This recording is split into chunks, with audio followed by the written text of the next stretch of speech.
Welcome back for another OG show live. Mr. Randall, how you doing? What's up, everybody? Welcome back to The Reel Down. Welcome back to another episode of Bass Fishing for Noobs. Hi, boys and girls. Welcome to once again the Bass Kayak and Beers. Brother, this is the final cast. Another segment of Chasing the Tide, your saltwater connection on the Paddle and Fin. Welcome back, everyone. Another episode of Feather and Fur. Your host, Brad. Welcome back to the Mindset Podcast. I'm your host, Crystal. Hey, welcome back to Off the Water.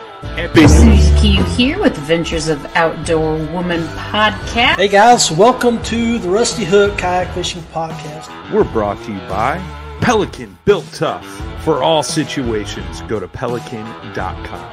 Eastport Marina on the beautiful shores of Dale Hollow Lake. For all your lodging, kayaking, go to eastport.info. Yak Gadget. For all your fine kayak fishing accessory needs, go to yakgadget.com. Hey, everybody. Welcome back to another episode of Bass Fishing for Noobs here on the Paddle and Fin podcast. Flying solo tonight. I'm your host, Sean. Susie is at a family gathering tonight and couldn't join us for tonight's show, but she should be back next week. So tonight you're going to have to listen to me. But I thank you guys again for tuning in and joining in. We have a cool guest, another guy that's somewhat local to me, but he's also a YouTuber and has a lot of online content that's really great. So we'll definitely want to, talk to him about that. And I'm curious to kind of pick his brain a little bit about, some of the local waters that he fishes that I fish, and he seems to do a lot better than I do on some of those waters. So I'm curious to kind of see what his tactics are and, see what we can learn from him. But before we get into all that, I'd like to just bring him in and introduce him to you all. So welcome to the show. This is the folks from Bassin Hunter Moffitt. How's it going, man? What's going on? Not bad. How's everything going this evening? Yeah, can't complain. Pretty good. Glad to hear it. So I guess we'll start with just the easy stuff. Why don't you let the folks know who you are, where you're from, and kind of we'll find a little bit about kind of your fishing history. So my name's Hunter Moffitt. I have Bassin Hunter Moffitt YouTube channel. Do a lot of fishing around here, around Hanover, Pennsylvania area, I guess you could say, and southeastern Pennsylvania. I got started fishing when I was real young. Grew up trout fishing, so it's kind of funny. I'm into bass fishing as much as I am now. But pretty much fish as much as I can get out, at least 2-3 times a week. So, and I notice you fish a lot with your dad, it seems, right? And was he kind of the one who got you into fishing, or was kind of just always been, fishing in your family kind of? Yeah, he's the one who got me into it. And then I guess you could say once I hit about middle school, my one buddy was like, hey, let's go bass fishing, because we always went trout fishing.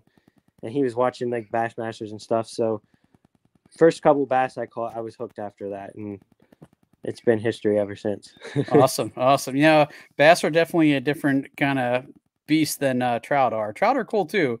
Don't get me wrong, but I definitely, once I switch, kind of focus primarily on bass fishing. I never looked back. I still do trout fish and enjoy it, but my heart is definitely in bass fishing. So for sure.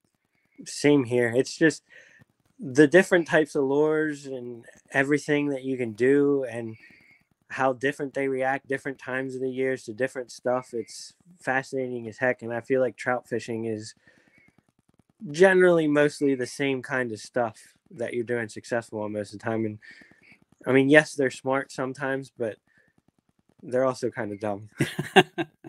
And they're super fragile too. You can, not that you want to mistreat bass, but you can, be a little, they're definitely more hardy than trout. Like I feel like a trout you have in your hands for any length of time and they're struggling to swim away. But whereas a trout, you can, fight them for 5 minutes, and you go to lay them on your, measuring board and they're flopping like crazy, fighting like crazy, just anything they can do to get back in the water. So, definitely a little bit more of a fighting fish, I think, than a trout is. So, but cool. So, and have you always been like fishing from a boat or started out on the shore, or how'd that progression go for you?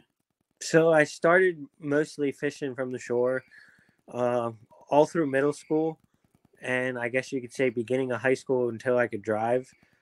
I was almost always from the shore, and especially during the summer when I didn't have anything better to do, I took time and walked the shores of the lake. Like that is all I would do. Me and my buddy would go out there probably like 6 in the morning and stay out till like 5, 6 at night at least. Sometimes even out till dark. Gotcha. Yeah, And that's one nice thing about the summertime is it does stay dark a heck of a lot later. This is driving me nuts, this stuff getting dark at 5 o'clock. But yeah, don't leave much time to do stuff after work. It really doesn't. It really doesn't. So, but yeah. So, and I was kind of curious what got you started with YouTube and like what led you to start your YouTube channel. So I guess it was I had so many people around this area asking me what I do out on Marburg and a lot of the local lakes, like you said, that everybody struggles at, and how I get all the big fish that I do. And then I got into watching a lot of these other guys on YouTube. And I was like, you know what, I could do that. I can catch the fish to create that kind of content. Why don't I try? I can do it just as good as most of these guys. So I figured, why not try it and see what happens. And I can say, just, I've been following your channel for a while, and I can really see some of the changes that you've made just in the way you put your videos together and stuff. It really has, you're definitely stepping your game up there too. So props to you for doing that, because your content just keeps getting better and better. So I think you're doing a good job there too. I appreciate that. And I enjoy watching you and your dad go back and forth too. So like even when you both sit down at the desk and go through the lures and stuff, it's kind of cool to see you guys kind of feed off each other, and it's really good stuff. So thank you. Yeah.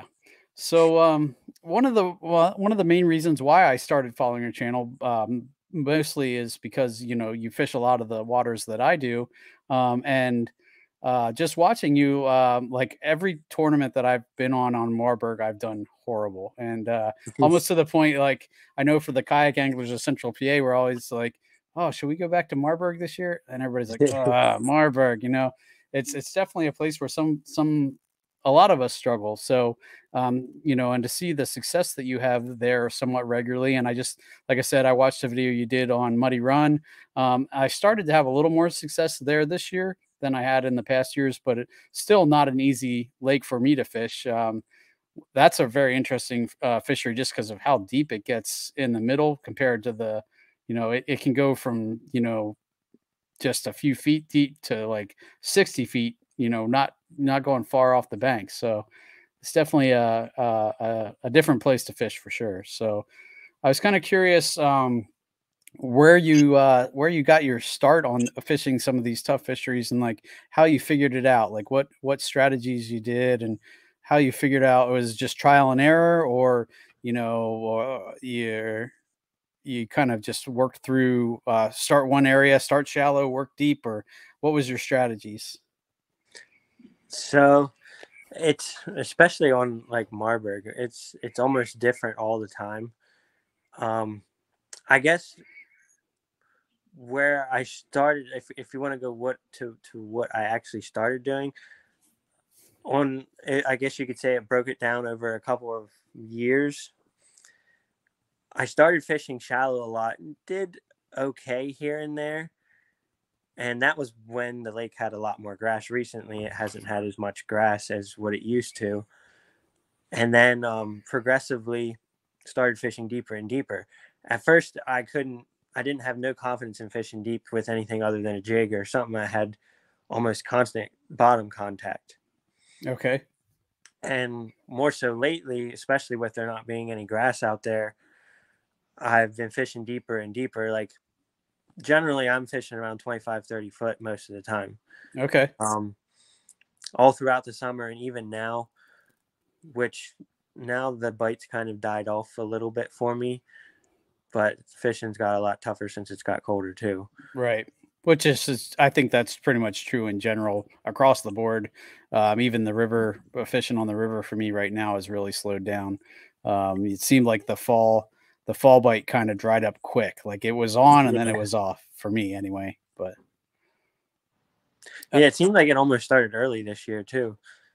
I kind of experienced that same thing. Last year I felt like I was crushing it way further into the fall than this year. I know on the river my crankbait bite, or my lipless crank, last year I crushed it on it kind of well in like into November. I felt like I was still doing pretty good with that. And then this year it wasn't even early October and I kind of felt like I started losing the lipless bite and had to go to more kind of subtle tactics. Yeah, definitely. It was in the beginning of September, I think, or towards the middle of September on Marburg. I was really doing good with the Alabama rig, and it was 72-degree water. That's not typically the time period I'll throw that, but the bait was really schooled up like it typically does, more towards, I guess you could say, that fall transition time.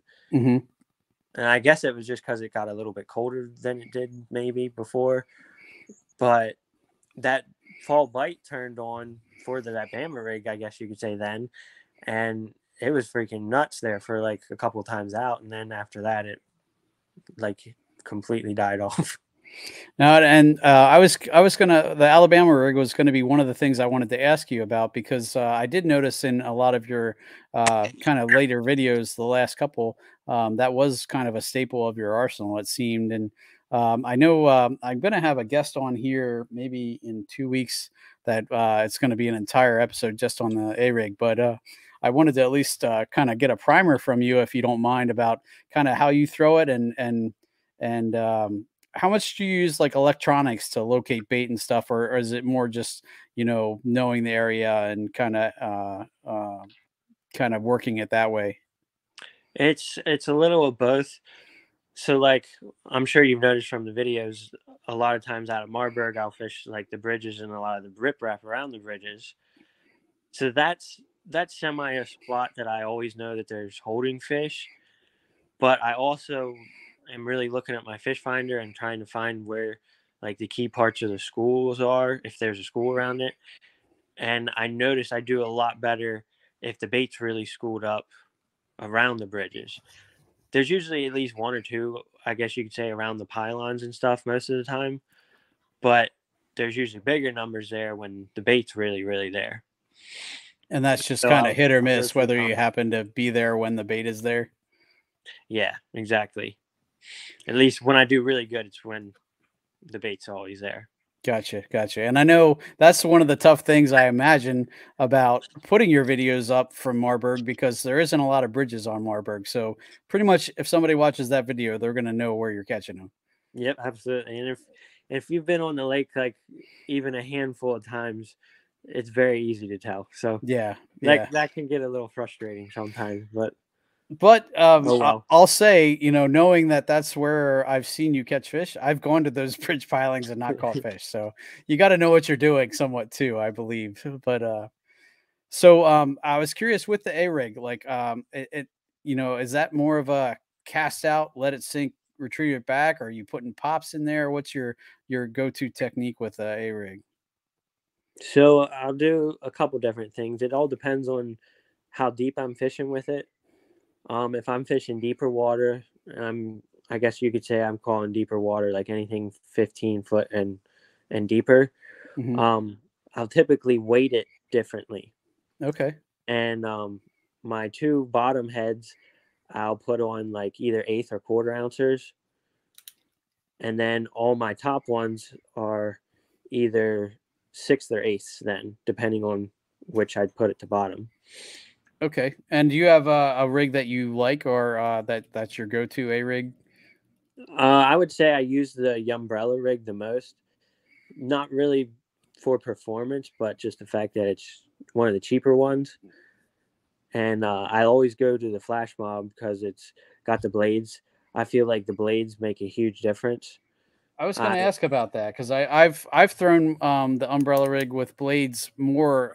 Most of the ones that I have do have blades, and I was curious if I was missing something, if maybe I should try one without blades, or whether that's a better draw or not. I was curious what your thoughts on that were. Yeah, I really think the blades help a lot. It's a bigger draw. It gives them something else to key into just other than the swim baits.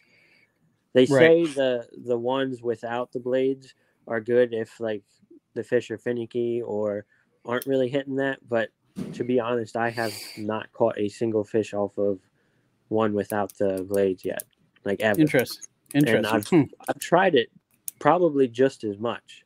Okay. Now lately, I guess in the last year I haven't. Maybe since more people are throwing it a lot more now, maybe that'd be something to get into trying, but just haven't yet. And do you have a go-to swim bait that you throw on those, or do you mix it up at all? A little bit of everything.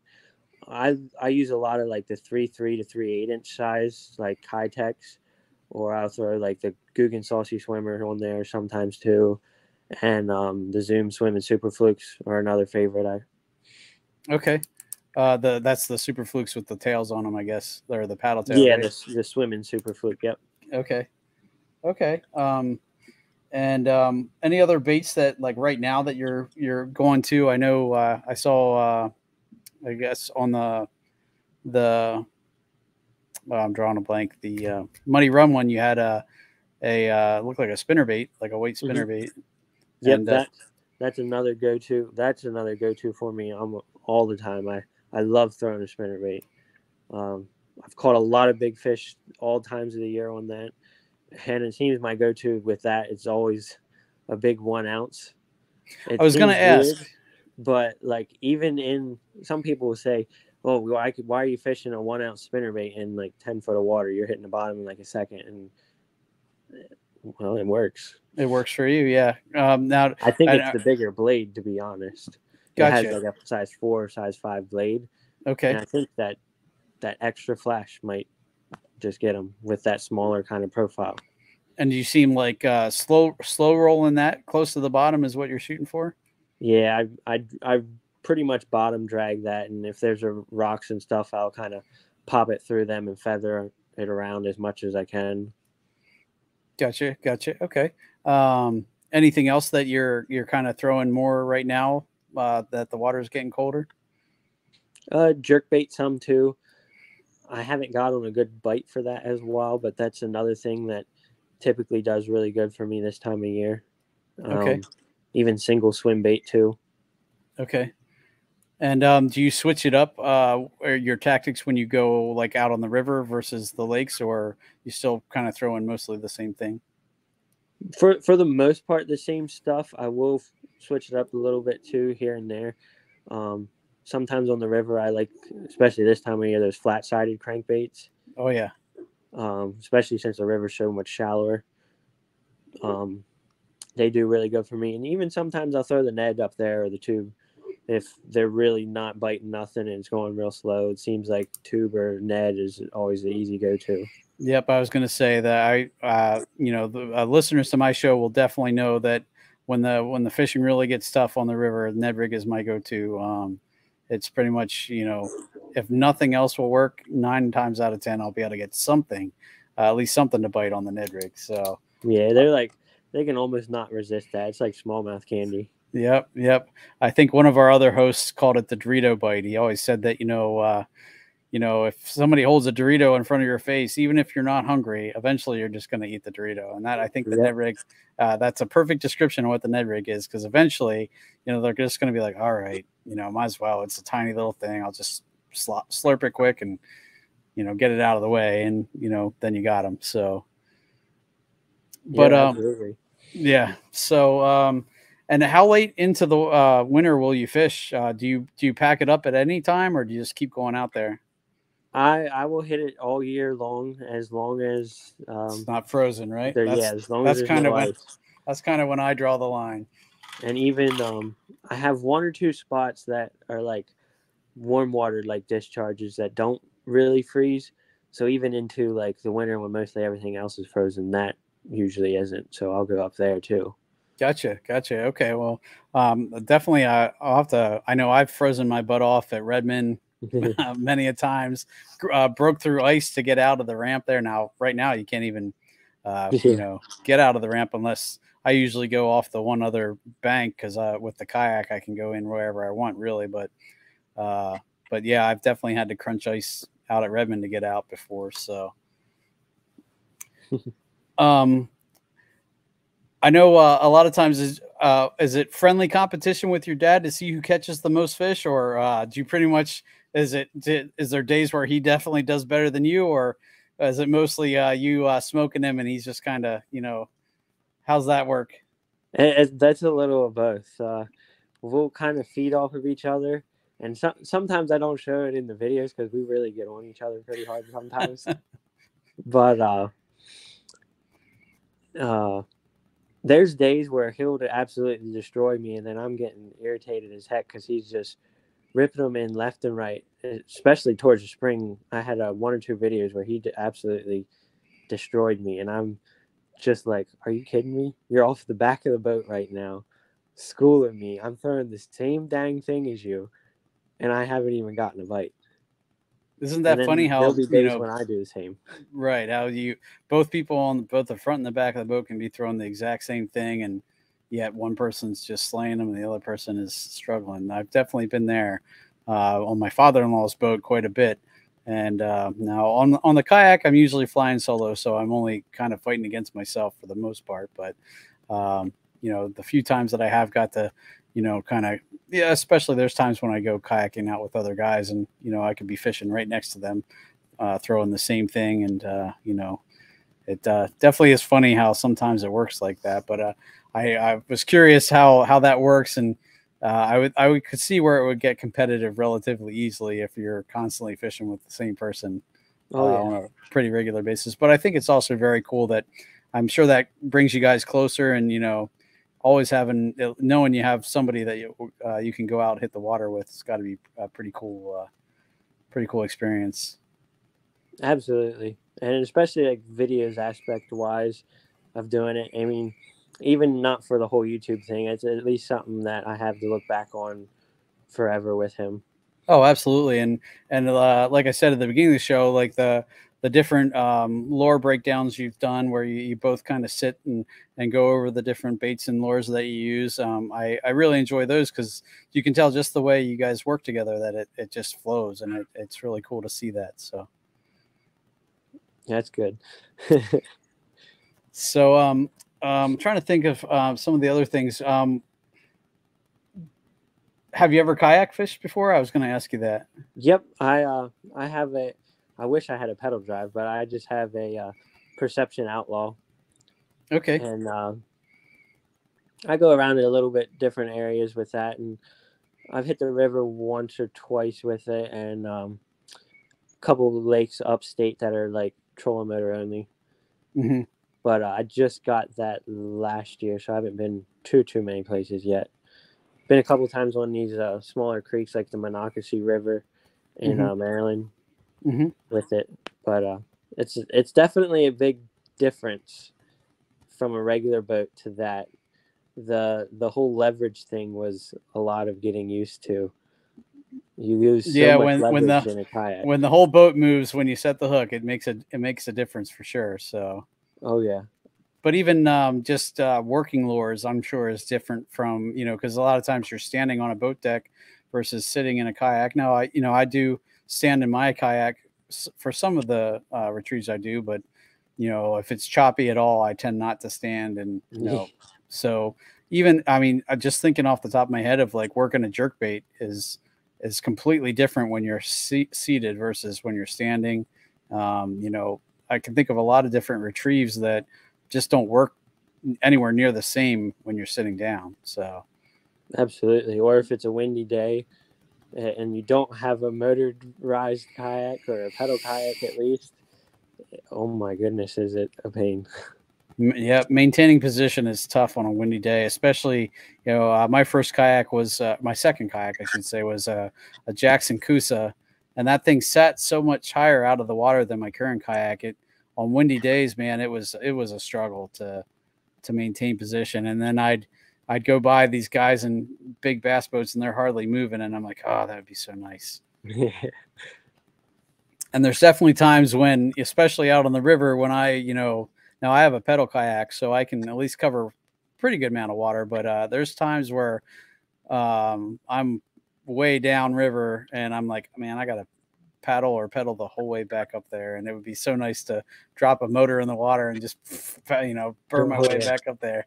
So I could see where that would be definitely a big difference in, the amount of water you can cover, or, there's spots, for me, I have to kind of be a little tactical about where I put in on the river, so that I don't have to paddle the whole way across the river to get to a different spot, and you just have to be a little bit. And I think, I don't know about you, but it forces me to work the water in front of me a little more thoroughly, knowing that I can't just pick up and run to a different spot if I want to. So. Oh yeah, absolutely. You got to be a little more strategic, I guess you could say. And I was curious, I know we talked a little bit about electronics. Are you mostly using your electronics for depth, finding bait, or bottom structure, that kind of thing? Yep, a little bit of all of that, actually. I don't have anything crazy fancy like live scope or anything like that. I just have hummingbirds with down and side scan, and that's all you really need. You don't need to spend the $4,000 on the live scope or for that whole setup. I'm sure it helps tremendously, but you don't need it. The structure is the main thing you want to find, and then like that being grass, wood, rock, anything down there that they can relate to, or bait, of course, too. As long as it shows you that, that's all you need. Right. And then again, I sometimes get jealous of seeing, some of the pictures that you see online from the live scope and stuff.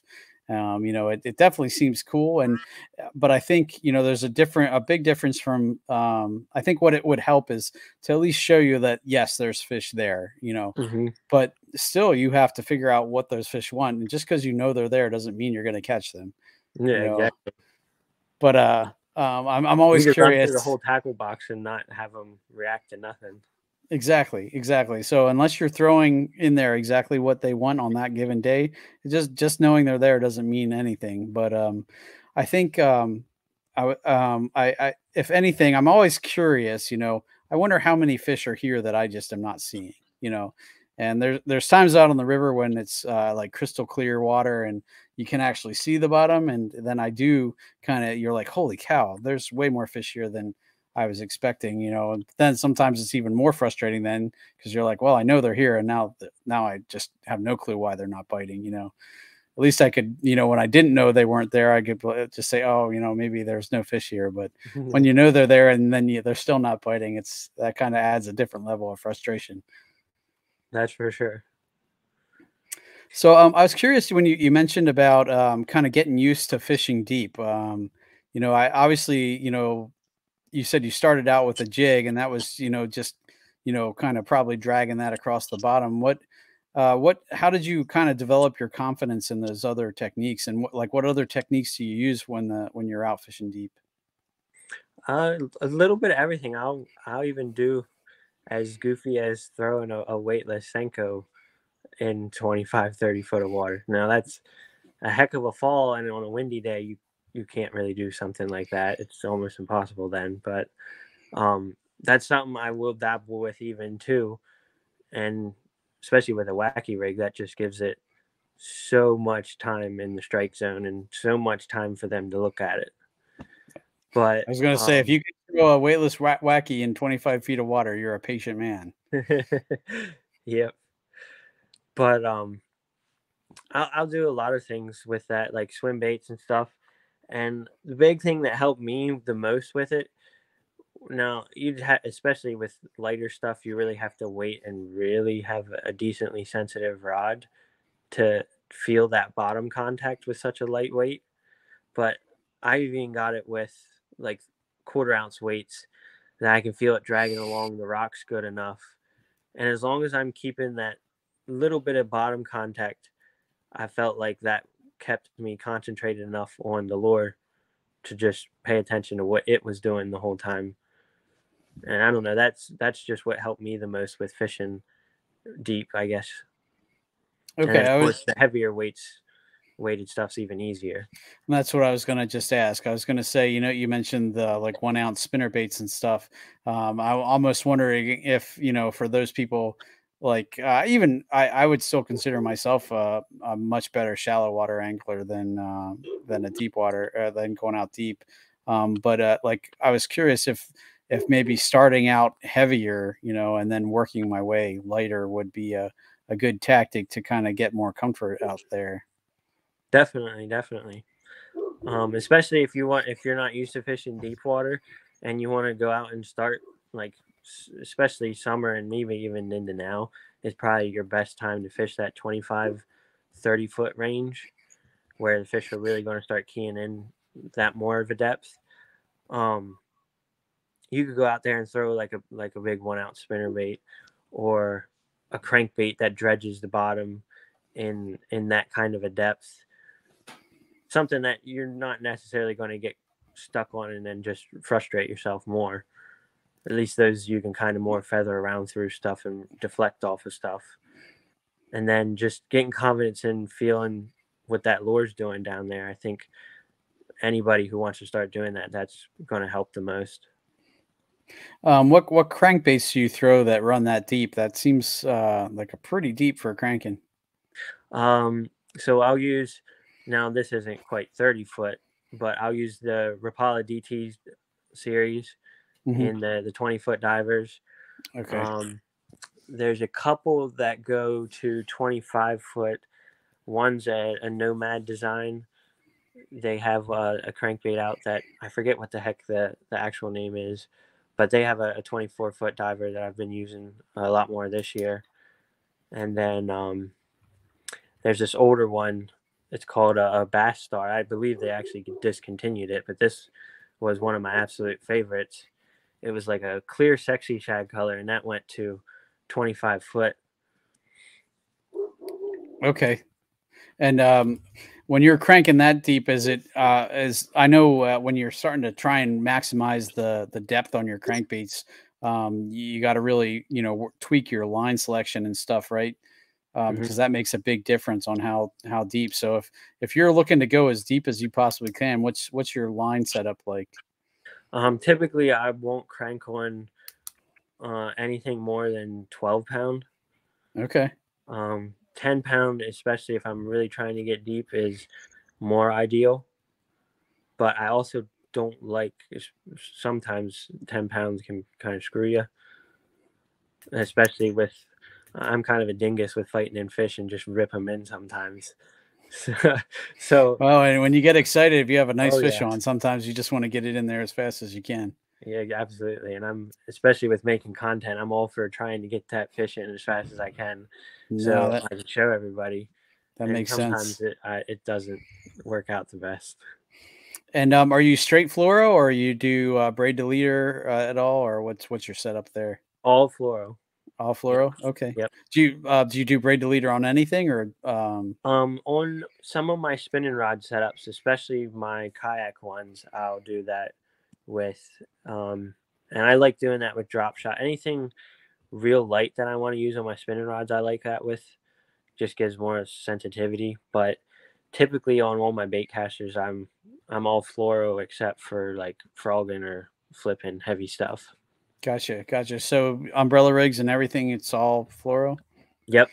Umbrella rigs I throw on, some might call me ballsy, but I'll throw it on 17 pound Seagar or 20 pound Seagar most of the time. Okay. I was curious about that. Like, and because the few times that I've thrown it, I felt like I was just wearing my arm out, so, I was throwing it on a heavy rod. Do you throw yours on a heavy, or? Yeah.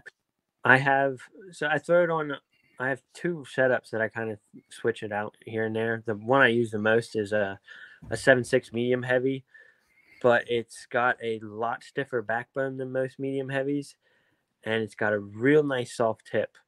It goes from, I think, 1/4 to 3 ounce, so it's got a huge range. I was gonna say rods like that. That doesn't sound like a medium heavy weight range to me, but I guess if it has the backbone to do it, yeah.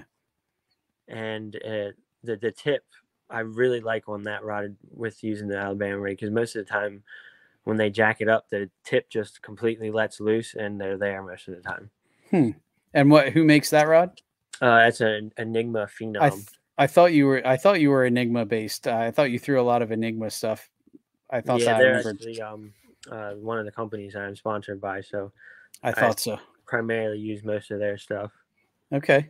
And I'll have to get that specific rod from you then, and we'll put that in the show notes too, because definitely interested in maybe checking that out for sure. Do you have a reel, any reels that you kind of stick to, or you kind of spread that around? That's a little bit of everything. Enigma makes some reels. I have a couple of them.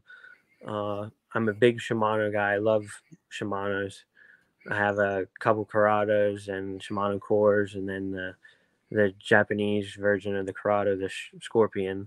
Yep. And then I also like Daiwas. Okay. Yeah, we have on one of our other the shows on this podcast, the Final Cast, they do reviews of different.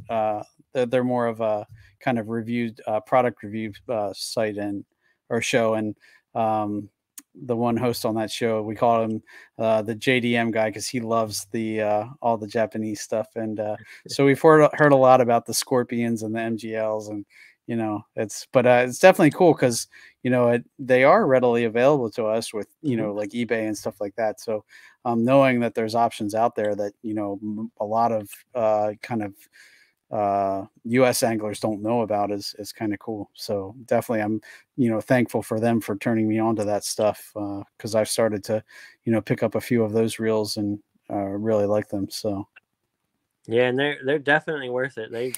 Some of them may cost a little more, but my goodness, I've had my Scorpion for maybe 6 years now, and it still feels just like the day I bought it. Mm-hmm. It beat hard. Right. I was going to say, that they are sometimes more expensive, but they last like crazy. Like I've gone the cheap route. I've bought the really cheap baitcasters, and just after a year they're trash. And they're definitely not as smooth as they were, and whereas the Shimano stuff or the slightly higher end stuff, now I don't have anything crazy, but even just I can tell just spending a little bit more for the stuff that I've got, it really makes a huge difference in how long it lasts and how reliable it is. Oh, absolutely.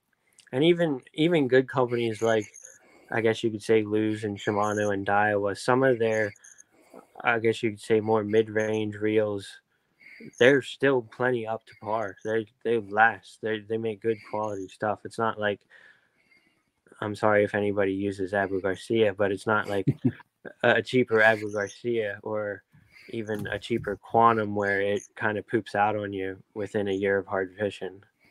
Yeah, no, and as much, and I know Abu gets a lot of hate at times, but I started with a Black Max combo that I bought on Amazon. That was one of my first too. and that thing, for as much crap as it gets, it lasted me. I beat that crap out of that rod or that reel, and it worked fine up until the day I lost it. And I had a cranking setup just get yanked off the deck of my kayak, and it went down with the ship. But for all the hate that it gets, I always think fondly back on that Black Max because it was what got me started with baitcasters. So I guess I can't throw too much hate at Abu. I have it's a little one of their more higher end ones, but they have the Revo winch. I was going to say the Revo. Yep. The Revo series, I think, are a little bit of a step up. So definitely. And this, I haven't found a better crankbait reel yet. It's a 5-4-1. And I think at the time it might've been around the $250 reel, but my goodness, it's perfect for cranking, especially in cold water, because it really helps you slow down. Yeah, that's they always say you can always slow down your retrieve on the faster reels, but there's something to be said about having one that you don't even really have to think about it. You just know that you're not going to over crank it too much. Whereas you start getting up into the the 7-to-1 gear ratios for a crankbait rod, and you really got to concentrate on slowing your retrieve down. Absolutely. And even some of them, I mean, depending on which ones, you can't even slow down quite enough sometimes to get them to bite. Sometimes that little bit of extra reel pull that it has, or that the spool spin, I guess you could say, turning, it's still going too fast to get them to really act like they want it to. Right. Oh, and to get the bait to at least have its natural wobble where it's not really looking like out of place down there, you know. For crank, especially cold water stuff. I mean, fish aren't moving really fast, so something zipping by them isn't going to look too natural. Well, and that's why I think in cold water, I've definitely learned, like you said, the flat-sided crankbaits seem to have a little bit better action, or something that's a little more accustomed to what they're looking for right now. And then Matt Gibson, who's been a guest on our show a few times, really got me into balsa crankbaits. And, you know, he sold me on balsa crankbaits in the cold water. And it wasn't until I really started playing around with them, and he actually sent me a few, and I started using them. And that's actually last year on Muddy Run was the first thing that I actually had success with at Muddy Run was a balsa crankbait. So I was definitely thankful that he kind of clued me in on that, because otherwise I wouldn't have had a clue. I was like, I had never picked up you know, much of the balsa stuff up to that point. And I was really surprised, you know, how well it did, especially in the cold water.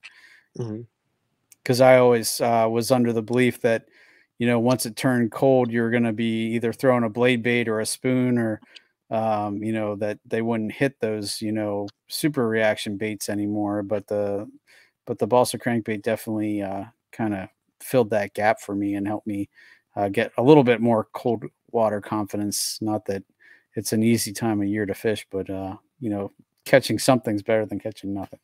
Oh, absolutely.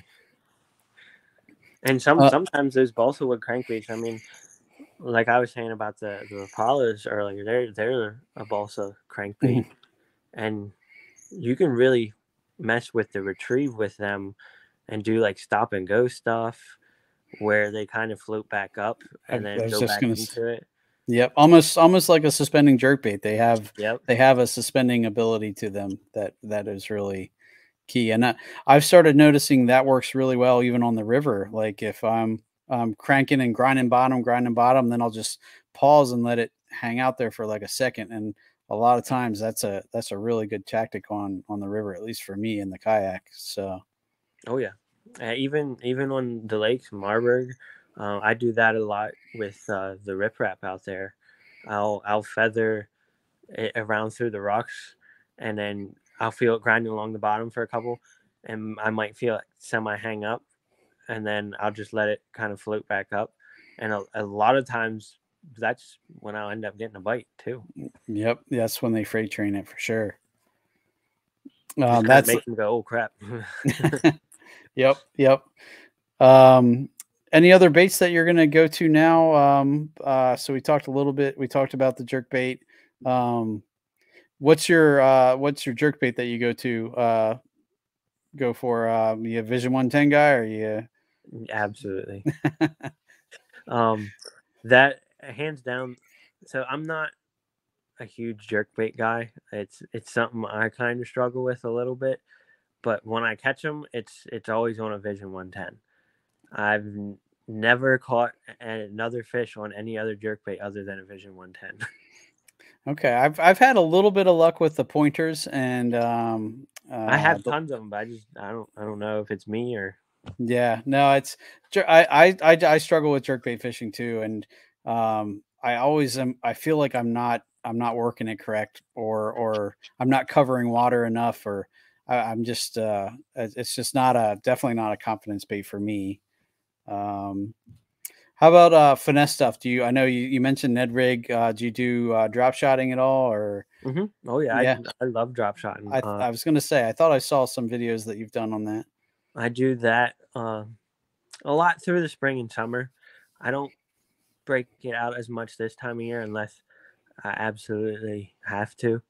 Most of the time, I'm just going for like big bites this time of year. So I'm chucking a giant swim bait or the Bama rig, or if I really feel like downsizing, I'll throw like a blade bait or something, or a little bitty swim bait.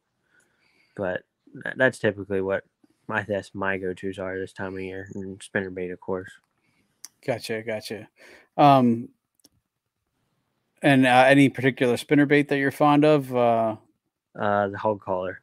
I collar. love their light wire spinnerbaits. Okay. They have especially with that bigger 1 ounce one, they have such a light wire. I feel between that and that bigger blade, it like thumps so hard. And you can feel that the whole time you're reeling it in.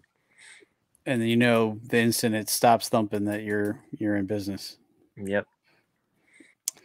All right. I'm trying to think of anything else. Any challenges when you're fishing, trying to catch fish on video? What's your biggest challenge with that? The camera's dying. I've had so many times where I've set the hook onto a good fish or something, and then the camera dies. Like just my one last video I did on the river, my camera died on me like 4 times on this one fish, and I tried to turn it back on every single time while trying to fight this fish and get it in.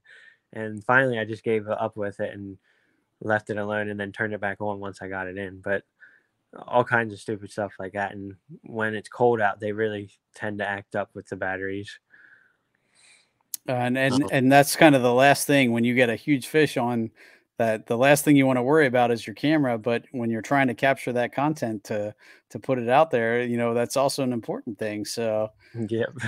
I've just started to dabble in kind of videoing some of my stuff. I picked up a GoPro from a buddy, and I just the time it takes to edit the video, and like I said, I can just see from kind of from when I first started watching you to your latest content, that you've definitely put in some work on that, and I'm sure that's a bit of a learning curve there. There's so much to learn, when it comes to video editing, and it's definitely, a time consuming thing. I'm sure Oh, for sure. It's hard to work it all in with work and trying to make a life and everything at the same time. And then also trying to get out there and get the content between work and everything else that's going on.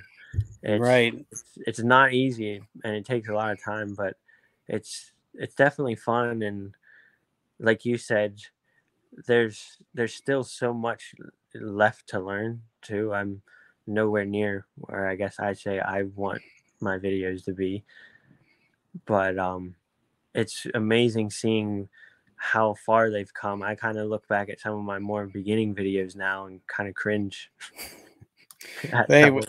Everybody starts somewhere, man. And if it makes you feel any better, where you were then is where I am right now. So I have a much further road to travel, but I know I definitely know the challenge. But I imagine it's like me on this podcast. I've learned so much from doing this podcast and talking to different people, different strategies, and it's just been an excellent source of learning for me. And they always say, the best way to learn something is to, be able to talk to somebody else about it, or teach somebody else. So I feel like if I can get to the point where I know enough about it that I can, speak intelligently about it, then I'll have learned, more than I would have otherwise. So.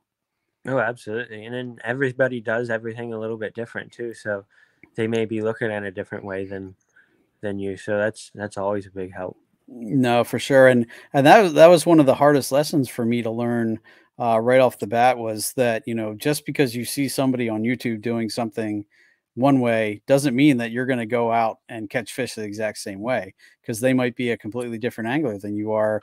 Your strength might not be their strength, and let alone just the, You know, I watched a ton of tactical Bassin at first, and you know, they're fishing the California Delta, which is not the Susquehanna River. They are two completely different fisheries. Obviously, you know, fish are fish, and some things are going to work kind of universally, but there's definitely things that play well in the California Delta that aren't going to do as well on the Susquehanna River. So, Absolutely, and especially growing up liking bass fishing and watching all this stuff and seeing all this, I'm sure you know from fishing Marburg, you go out there and try to listen to something that somebody says or breaks down in a video or whatever, and it's like, huh, none of this works. yeah, no, it doesn't work like they're saying it should.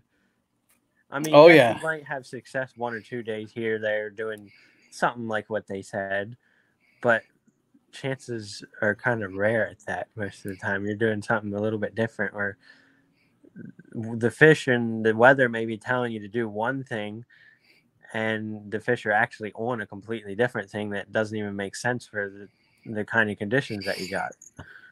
And that, I think, was one of the coolest things about bass fishing, is when you kind of put that puzzle together, and you know, and when you all of a sudden figure it out, and bam, you just start, you know, really lighting into them. And that's when I really, you know, for all the days where bass fishing humbles me and I'm like, I got no clue what I'm doing. I feel like there's definitely days where I'm like, holy crap, I don't have a clue what I'm doing. I'm so frustrated. But then for those, you know, those days when, you know, you do figure it out and you just have a great day out on the water, that totally makes it worth it, you know? Oh, for sure. I've kind of been spoiled most of the year. Now I'm being pretty humbled right now. The last, like, I think 4 or 5 times I've went out, I haven't gotten a freaking fish. The 2 or 3 of the times I've had bites, but didn't get them into the boat or anything. And so I guess you could say now I'm on a little bit of a dry spell. And how does that go with your video content? Do you, I know, you know, obviously I've seen you catch a ton of fish, and you know, do you find yourself not wanting to show that side of it? Or you know, are you not worried about that as much? Because I mean, that's as much a part of fishing, you know, for I think they're, you know, if someone's just coming into this sport and they go and watch certain YouTube videos, they're going to assume, well, I'm just going to go out there and I'll just start catching fish. And, you know, a majority of fishing isn't always like that, you know? Mm-hmm. No, absolutely. I haven't posted anywhere. I haven't caught any yet, but I have noticed that sometimes the videos where I don't catch a ton do pretty well, or do better than I thought they would. But I try to get stuff with fish in it just because I feel like it's more interesting to watch. Mm-hmm. But I have been wanting to work in more stuff like that, and maybe for like a learning curve for people to see that, yeah, it's not always like this, but even though I didn't catch anything, at least I can say what I was doing throughout the day and kind of give them at least a little info of what to try and what to do, what should have worked.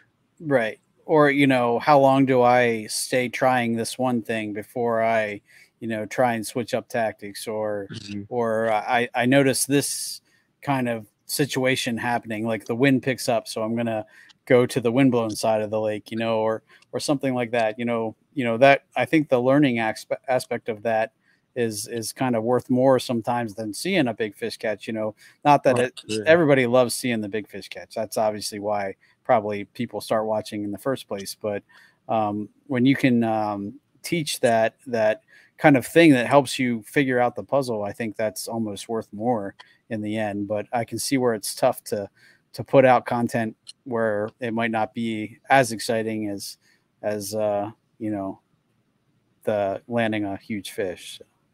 Yeah, exactly.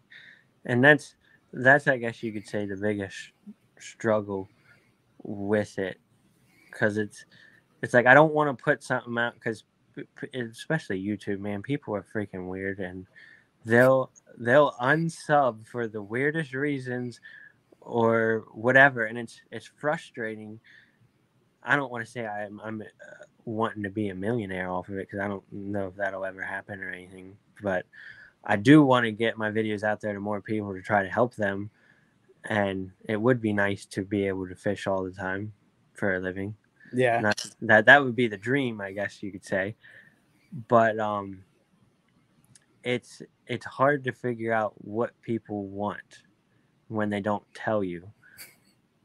And then I know I've talked to quite a few YouTubers before, and one of the things that is common almost among every one of them is they'll say, I'll do a video I think is amazing, and it'll get like hardly any views at all. And then I'll just throw out something thinking, I just got to get something out there. And all of a sudden that'll be one of the best videos, that on my channel, something I expected to not to do anything will get, way more likes. And then something I pour tons of time into, pour my heart into, and like hardly any view. It gets hardly any views. So 100%.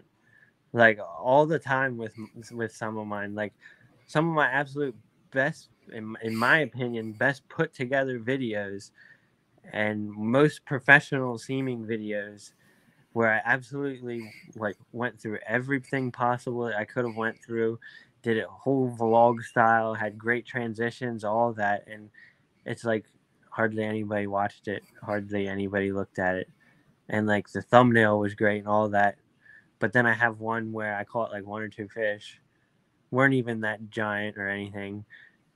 I said maybe 1 or 2 things, and everybody's commenting on it and liking it, and going like, "Oh, thanks for all the tips and all that." Like, I didn't even give that many in this one.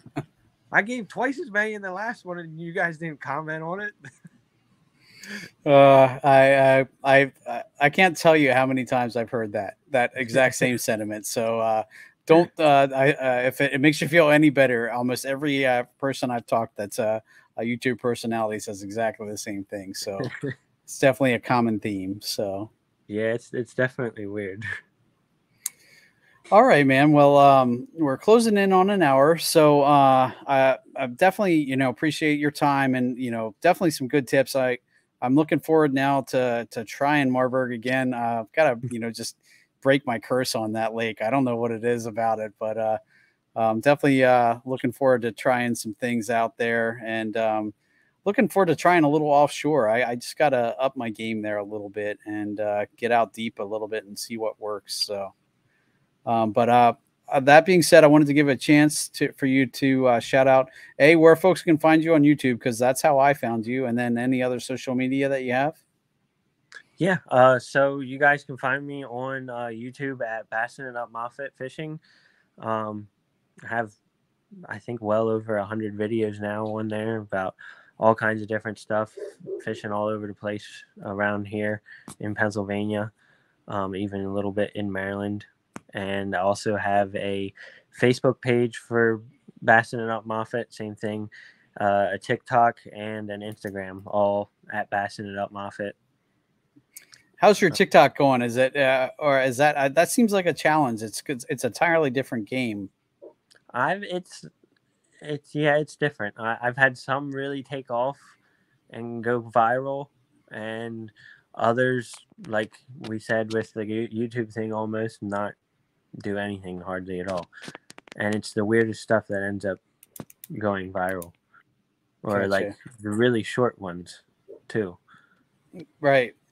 No, and then that's the one thing. One of the gentlemen that used to be on our podcast, his wife was did a lot of social media stuff, and I was crazy what she was telling me, that some of her she was able to kind of switch to make a full-time living off of it, and like she makes the most off of those little like 15-second shorts that I'm like, she's like, I put up 2 15-second videos a week and I'm good. I'm like, holy cow, that's how you make a living right there. That might be nice. But how about sponsors? Who helps you get things done? My 2 sponsors right now are Enigma Fishing and Woo Tungsten. Enigma is like all the rods that I use. They also make some pretty nice reels, and you can find them at enigmafishing.com. And I also use Woo Tungsten weights. They make tungsten bullet weights, drop shot weights, nail weights, Ned heads, and even some regular jig heads as well. I have all kinds of stuff on there, and you can find them at wootungsten.com. Awesome, man. Well, I'll definitely, guys, listeners, check out the show notes.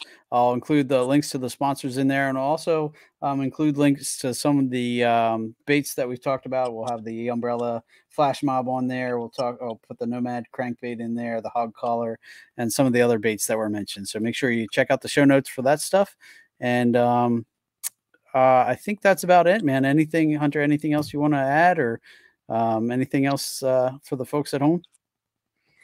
That's pretty much it. If you guys do find the channel, I guess, from this podcast, let me know. Leave a comment on one of the videos. That'd be pretty cool. Cool. Yeah.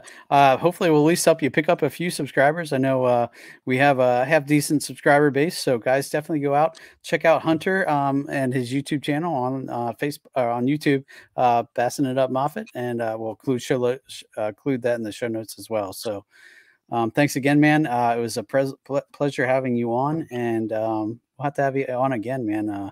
Maybe I can rehash some good Marburg stories once I figure that lake out. So. Absolutely. Thanks a lot for having me. It's been fun. All right, dude. All right, guys. Well, thanks again for watching. This has been another episode of Bass Fishing for Noobs, where we bring you I screwed it up. Where we bring you the tricks, the tips, and the techniques to help you rip more lips. Have a good night, guys. Thanks for tuning in to another killer episode here on Paddle and Fin.